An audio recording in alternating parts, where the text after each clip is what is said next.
భారతదేశంలోని 3 రాష్ట్రాల్లో ఇటీవల జరిగిన అసెంబ్లీ ఉప ఎన్నికల ఓట్ల లెక్కింపు ప్రారంభమైంది. బీహార్లోని బంకీపూర్, మధ్యప్రదేశ్లోని దాతియా, గుజరాత్లోని మంజల్పూర్ అసెంబ్లీ నియోజకవర్గాల్లో ఉప ఎన్నిక కౌంటింగ్ కొనసాగుతోంది. ముందుగా పోస్టల్ బ్యాలెట్స్ను లెక్కిస్తున్నారు. అనంతరం ఈవీఎంలతో నమోదైన ఓట్లను లెక్కిస్తారు. బీహార్లోని బంకీపూర్లో ఉప ఎన్నికలో జన్స్వరాజ్ పార్టీ వ్యవస్థాపకుడు ప్రశాంత్ కిషోర్ ఫస్ట్ టైం ఎన్నికల బరిలో నిలవటం దేశవ్యాప్తంగా కూడా ఆసక్తిని రేకెత్తిస్తోంది. ఈ స్థానంలో మొత్తం 26 మంది అభ్యర్థులు పోటీ చేస్తున్నారు. బంకీపూర్ బీజేపీకి దశాబ్దాలుగా బలమైన పట్టున్న స్థానం. ఈ స్థానానికి ప్రాతినిధ్యం వహించిన నితిన్ నబీన్ రాజ్యసభకు ఎన్నిక కావడంతో ఉప ఎన్నిక అనివార్యమైంది. బంకీపూర్ ఉప ఎన్నిక ఫలితం బీహార్లో ఎన్డీఏ ప్రభుత్వ స్థిరత్వంపై ప్రభావం చూపే అవకాశం లేకపోయినా బీజేపీ ప్రతిష్టకు కీలకంగా భావిస్తున్నారు. ఇదే సమయంలో ప్రశాంత్ కిషోర్ రాజకీయ భవిష్యత్తు కూడా ఈ ఎన్నిక కీలక పరీక్షగా మారింది.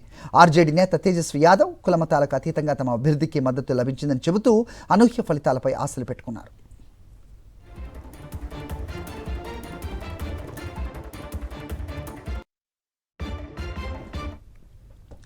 మధ్యప్రదేశ్లోని దాతియా ఉప ఎన్నికలో బీజేపీ అభ్యర్థి అశుతోష్ తివారీ, కాంగ్రెస్ అభ్యర్థి ఘన్శ్యామ్ సింగ్ మధ్య ప్రధాన పోటీ.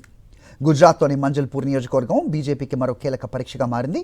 గుజరాత్లో బీజేపీకి తిరుగులేని ఆధిపత్యం ఉన్నప్పటికీ స్థానిక అంశాలు, అభ్యర్థుల ప్రభావం ఎన్నికలో కీలకంగా మారుతాయి. 2028 మధ్యప్రదేశ్ అసెంబ్లీ ఎన్నికలకు ముందు ఈ ఫలితం అధికార బీజేపీ, ప్రతిపక్ష కాంగ్రెస్కు రాజకీయంగా కీలక సంకేతాలను ఇవ్వనుందని రాజకీయ విశ్లేషకులు భావిస్తున్నారు. దేశవ్యాప్తంగా నీట్ పేపర్ లీకేజ్, విద్యార్థుల నిరసనలు హోరెత్తిన తర్వాత తొలి ఎన్నికల ఫలితాలు ఇవాళ వెలువడతాయి. యువతలో పెరిగిన అసంతృప్తి ఓట్ల రూపంలో బయటపడుతుందా, లేక బీజేపీ తన పట్టును కంటిన్యూ చేస్తుందా అన్నది రిజల్ట్స్లో తేలుతుంది.